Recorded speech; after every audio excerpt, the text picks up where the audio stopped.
저희 은퇴 시기랑 네. 아이들 대학 가는 시기 진짜 겹치더라고요. 분명히 우리 노후자금에서 빠져나갈 수밖에 없는. 수익률에 대한 부분을 공유를 하는 게 맞다고 생각을 하시는지. 수익날 때는 서로 자랑해요. 하다가 손실날 때는 침묵을 하고 네. 있다가 남편 포트폴리오에 좀 안정적인 자산이 많으면 네. 제가 좀 공격적인 자산들 비중을 좀 늘리거나 자녀를 위한 어떤 증여를 조금씩 해주는 게 제가 나중에 노후자금을 자녀를 위해서 쓸 필요가 없고.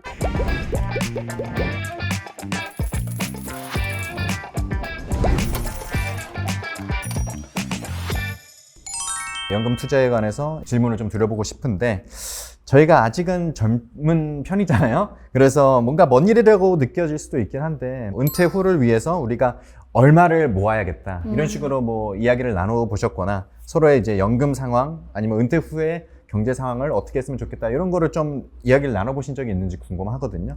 이런 이야기를 또 적극적으로 나누는 게 맞는지, 요거에 대해서 어떻게 생각하실까요? 레코님은 어떻게 생각하세요? 저는 이제 연금으로 이제 모아가고자 하는 금액이 있어요. 네. 네, 금액이 있는데 그거 와이프한테 강요하진 않아요. 강요하지 않고 네. 세액공제 그 900만 원 난 채우고 있는데 너도 채웠으면 좋겠다는 식으로 얘기를 하면서 독려를 한 식으로만 해줘요. 약간 좀 각자 알아서 하는 분위기가 MG, 좀 강하긴 하네요. 아 근데 네. 궁금한 게, 그러면 목표가 있으실 거 아니에요? 노후 자금을 뭐 가령 뭐 3억 이렇게 설정을 했으면 그게 공동의 생활비 목표인 거잖아요. 저의 혼자? 예, 저만의 개인 연금 계좌의 목표입니다. 네. 전 남편한테 수시로 나는 우리가 노후에 은퇴할 때는 요 정도 금액은 모았으면 좋겠어. 그리고 이거와 별도로 애들에게 증여할, 이게 뭐 교육비가 될지 아니면 유학자금이 될지 결혼자금이 될지는 모르겠지만 아예 아무것도 안 갖고 있다가 나중에 물려주려면 큰 돈이고 네. 분명히 우리 노후자금에서 빠져나갈 수밖에 없는 구조일 거라 네. 이를 위해서 우리가 일할 수 있는 기간이 이 정도밖에 안 남았어. 이런 식으로도 이야기는 하고 있고요. 네. 이게 제가 따져봤더니 저희 은퇴 시기랑 네. 아이들 대학 가는 시기, 뭐 결혼하는 시기가 진짜 겹치더라고요. 그렇겠네요. 네, 그러다 보니까 이게 정말 내 연금 계좌를 지킬 수 있을지 고민이 되는 부분이어가지고 남편한테 좀 이런 이야기는 잔소리 같지 않게 종종 하는 편입니다. 근데 은퇴 시기랑 아이들 대학 가는 시기랑 겹치는구나. 그 생각은 못 해봤는데. 겹쳐요. 네. 되게 충격적이네요. 생각해보니까. 진짜 겹치더라고요. 소득이 딱 끊겨버릴 텐데 그때 이제 큰 돈이 좀 나가야 되는 맞아요. 거니까 네. 요거 좀 고민이 좀 필요할 것 같습니다. 네. 근데 저는 사실 은퇴 후의 경제 상황에 대해서는 아직 얘기를 해본 적이 없고, 저는 반대로 이제 연금 계좌에 납입을 하면 세액공제를 받잖아요.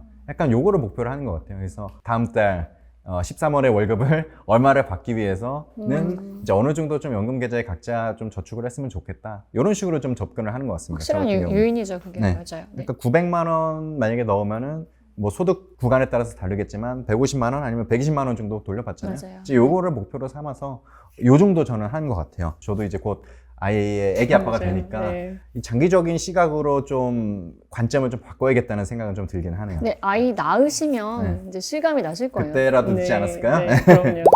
그러면 연금 계좌를 포함을 해서 이제 투자 상황에 대해서, 예를 들어서 뭐 수익률에 대한 부분을 공유를 하는 게 맞다고 생각을 하시는지, 이 부분 좀 궁금하거든요. 실제로 어떻게 하고 계시는지. 레코님은 어떻게 하고 계시나요? 공유를 해야 되는 게 맞긴 해요. 근데 그래요? 이제 네. 사람의 본성이라는 게 수익날 때는 서로 자랑해요. 맞아요. 네. 소리 내가 더 수익이 났다 하다가 손실날 때는 침묵을 하고 네. 있다가 다시 수익률이 이제 그 오랜 겨울을 버티고 수익률이 다시 반전하면 이제 슬슬 자랑을 다시 합니다. 서로 그런 식으로, 이렇게 예. 서로 하시는구나. 네.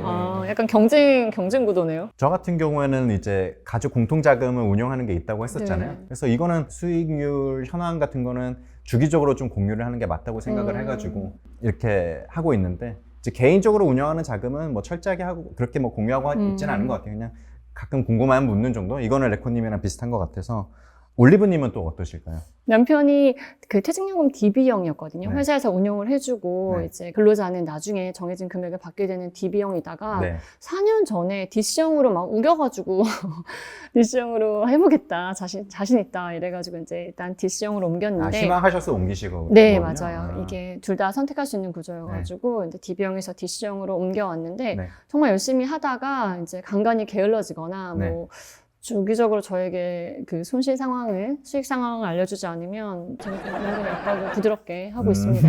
얼른 알려줘라 이런 식으로. 그 DB형일 경우에는 네. 근로자가 크게 신경 쓸 부분이 없지만 그렇죠. 일단 DC형으로 옮겨왔으면 주기적으로 이제 계좌 들여다보면서 직접 운영 지시를 해야 관리를 되니까. 해야 네. 되기 때문에 네, 저의 이런 압박과 잔소리가 네, 도움이 된다고 생각을 합니다. 저는 요거에 좀 공감을 많이 하는 게 네. 연금 같은 경우에는 이제 뭐 각자 알아서 관리하는 걸로 치부하기에는 제 개인적인 생각으로 되게 크다고 생각하거든요. 금액이. 네, 그리고 중요한 점점 더 불어날 거니까. 그리고 그래서 현황을 좀 적극적으로 공유하는 게 맞다고 생각을 하는데 네. 제가 투자에 좀 관심이 많다 보니까 좀 돈을 좀 놀리는 것 같다 하면은 좀 적극적으로 좀 투자를 해라 이런 식으로 좀 방향성에 대해서 좀 제시를 많이 하는 편이라 네. 이런 식으로 서로 투자에 대한 뭐 동료를 하는 차원이 될 수도 있고 또 네. 서로 이렇게 하면서 공부를 할 수도 있는 거고 좋은 것 같아요. 네, 단순히 이제 서로 수익률 보면서 뭐 누가 잘했네 못했네 이런 걸 떠나서 서로 이제 발전적인 방향으로 가기 위해서는 좀 적극적으로 공유하는 것도 뭐 나쁘지 않은 방법이다라는 생각이 드는 것 같아요. 네. 맞아요. 저는 참고로 남편 포트폴리오랑 제 포트폴리오를 어쨌거나 저희가 나중에 같이 살 돈이니까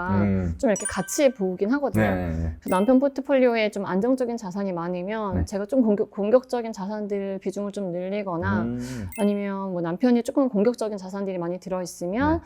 그때는 제가 조금 안정적인 뭐 채권 쪽에 많이 좀 넣던가 아. 약간 이런 식으로 전체 포트폴리오를 하나로 보고 좀 생각하고 있기는 합니다. 아, 네, 이것도 네. 좀 염두에 둘 만한 포인트인 것 같습니다. 네.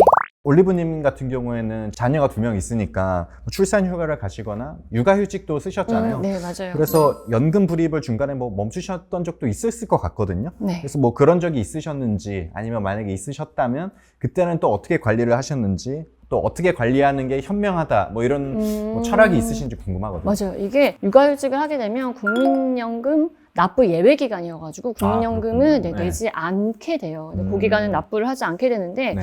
나중에 추후 납부를 하려고 지금 제가 보고 있는데 네네. 국민연금 같은 경우에는 소득공제가 돼요. 네. 납부한 금액에 대해서. 네. 그렇기 때문에 제가 뭐 연봉이 좀 오르거나 해서 소득 구간이 올라가서 아까 말씀드린 것처럼 약간 세율을 낮추고 싶다, 과세 기준을 좀 낮추고 싶다 이럴 때 좀 활용하려고 추후 납부 기간을 좀 네, 보고 있고요. 네. 그 다음에 연금계좌 같은 경우에 저는 오히려 출산하고 뭐 육아휴직 할 때 소득이 적어지니까 아시겠지만 소득이 좀 적으면 절세 혜택 범위가 늘어나는 것들이 있어요. 그래서 총 급여가 5,500만 원이 안 되면 세액공제율이 올라가잖아요. 네네네. 그래서 저는 그때 조금 세액공제를 최대한 활용했던 것 같고 그때도 남편이 아마 다 안 채우고 저한테 몰아줬던 기억이 좀 나요. 네. 그리고 마지막으로는 ISA가 있는데 그 ISA 같은 경우도 총급여 5천만 원 이하이면 원래 비과세가 200만 원까지인데 400만 원으로 늘어나요. 그렇기 때문에 저는 그 육아휴직 했던 다음에 ISA 계좌 다시 만들어가지고 지금도 열심히 활용을 하고 있습니다. 그러니까 이런 식으로 뭔가 활용하실 수 있으실 텐데 그때는 소득이 좀 적어지는 대신에 혜택들 주어지는 것들이 많으니까 그런 것들도 놓치지 말고 좀 잘 챙겨 가셨으면 좋겠다. 그런 생각이 들어요. 네, 육아휴직 하면 단순히 이제 소득 끊겨서 저는 그때 어떻게 해야 되나 약간 이런 차원으로만 생각을 했었는데 전략적으로 좀 활용을 할 수 있겠네요. 맞습니다. 근데 말씀드렸듯이 아직 임신 중이어가지고 네. 출산을 하기 전이라서 이제 뭐 출산 휴가라든가 육아휴직에 대한 경험이 없거든요. 그래서 이때 만약에 소득이 끊겼을 때 돈을 어떻게 모아야 되나 저는 이런 관점에서 그쵸. 좀 아무래도 맞아요. 생각을 하게 네. 되는데 사실 네. 임신을 했으면 출산 예정일도 나오니까 또 앞으로 계획도 짤 거고 그때에 대비해서 이 돈에 대한 어떤 비상금 같은 것들을 또 모아놓는 게 좋다. 저는 그런 식으로 좀 계획을 세우고 있습니다. 다양한 관점이긴 하네요. 네. 저는 어차피 소득이 줄 거면 뭔가 혜택 받을 수 있는 것들 꼼꼼하게 챙기자 약간 네. 이런 주의였는데 좋은 것 같습니다. 저도 뭐 한 말씀 드리자면은 이제 아이를 낳다 보면은 서울시에서 제공하는 육아 서비스들이 있어요. 그래서 그 소득 구간에 따라서 비용이 될 부담 그리고 서울시에서 보조하는 금액이 나와 있으니까 소득을 부부께서 확인하셔서 하는 것도 좋은 것 같아요. 그리고 제가 이제 또 궁금한 거는 예전에 그 영상에서 그 우먼앤머니톡에서 나왔던 자녀를 위해서 자녀 연금 저축 펀드를 가입을 해주셨다고 하는데 맞아요. 저 있어요. 네. 근데 이게 어떻게 활용하고 계신지 자녀가 생기면은 비용이 들어갈 때가 많잖아요. 일단은 저는 그 아이들 둘이라고 말씀드렸잖아요. 네. 그 연금저축 계좌는 그 대한민국 국민이면 누구든지 만들 수 있어서 각자 그 연금저축 계좌 하나씩 만들어주고 그리고 이제 해외 주식 투자가 가능한 일반 주식 거래 계좌를 만들어줬어요. 그래서 네. 그게 2개씩 가지고 있는데 오. 아시다시피 연금저축 펀드 같은 경우에는 네.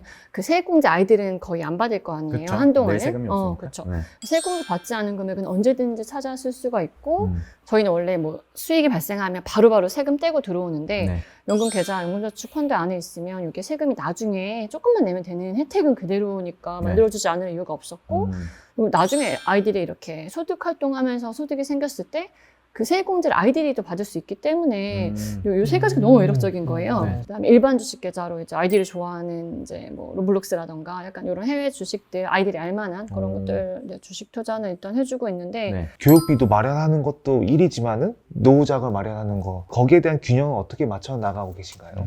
이게 교육비가 됐던 뭐 유학자금이 됐던 아니면 뭐 결혼자금이 됐던 나중에 어떻게 될지 모르겠지만 자녀가 나중에 쓸 수 있도록 그 증여세 그 제한 한도 내에서 네. 일단은 계산해가지고 조금씩 증여를 해주고 있고 저희가 넣어줄 수 있는 금액 자체가 막 그렇게 크지 않다 네. 보니까 약간 시간의 복리 효과를 제발 내가 못 넣어주는 부분을 시간이 좀 채워줬으면 하는 마음에서 어릴 때부터 이렇게 좀 꾸준히 넣어주고 있고 요것들이 좀 꾹쑥쑥 잘 자랐으면 좋겠다 이런 생각을 하고는 있습니다. 구체적으로 좀 더 여쭈고 싶는데 네. 얼마 정도 넣으시나요? 이게 너무 거창하게 막 몇천만 원, 1억 막 이렇게 줘야 될 것 같은데 그렇게는 못하니까 네. 증여세 면제 한도가 미성년자 같은 경우에는 10년에 2천만 원이에요. 한 1년으로 나누면 200만 원이고 200만 원을 또 이제 한 달 12월로 나누면 대략 17만 원 정도 되더라고요. 네. 그 정도 금액은 일단 빼서 이제 아이들 계좌로 가게 해놓고 성인이 되면 네. 그 증여세 면제 한도가 5천만 원으로 네. 올라요. 1년으로 나누면 500만 원이고 네. 다시 500만 원을 12로 나누면 대략 한 40만 40만 원 정도 되잖아요.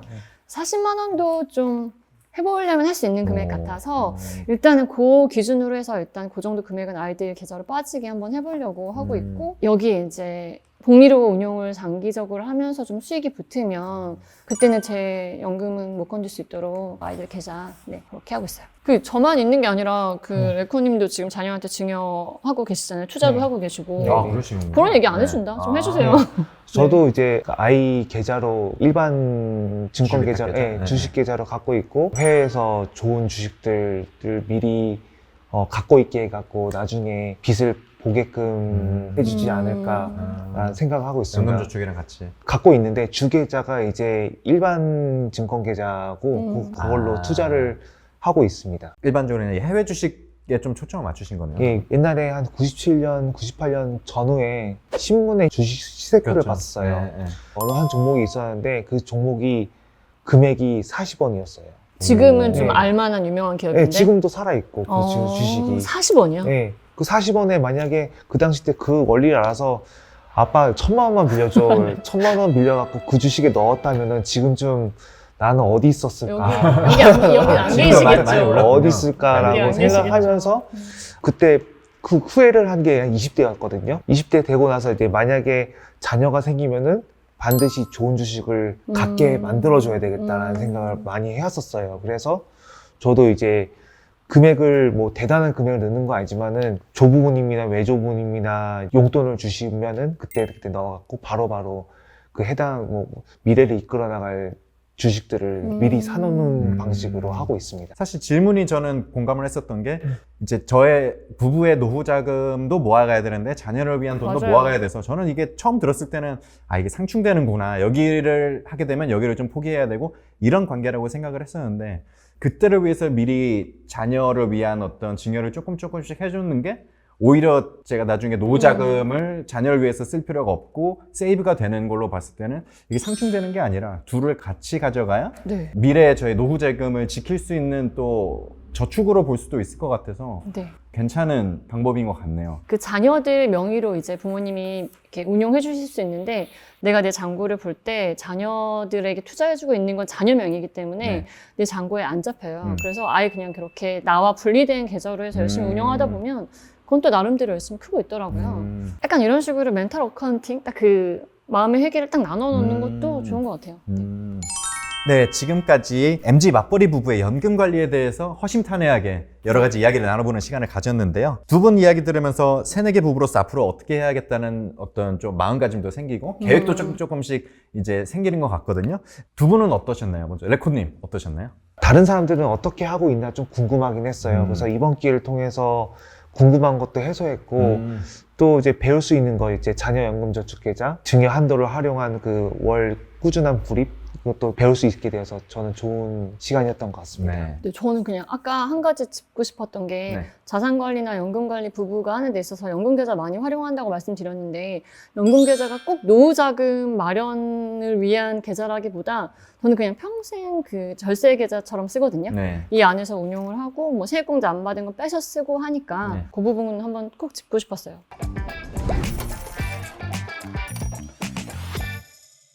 네, 이렇게 저희가 많은 이야기를 나눴는데 저희가 뭐 개인적인 이야기도 있고 또 필요한 정보도 이제 나눠봤는데요. 네. 이게 시청자분들께도 좀 많은 도움이 됐으면 좋겠습니다. 그리고 우리 부부는 어떻게 연금 관리를 하고 있다. 약간 유용한 노하우 같은 게 있으시면 댓글로 달아주시면 많으실 저희가 텐데. 많은 도움이 될 것 같습니다. 그럼 다음 시간에 또 만나 뵙겠습니다. 감사합니다. 감사합니다.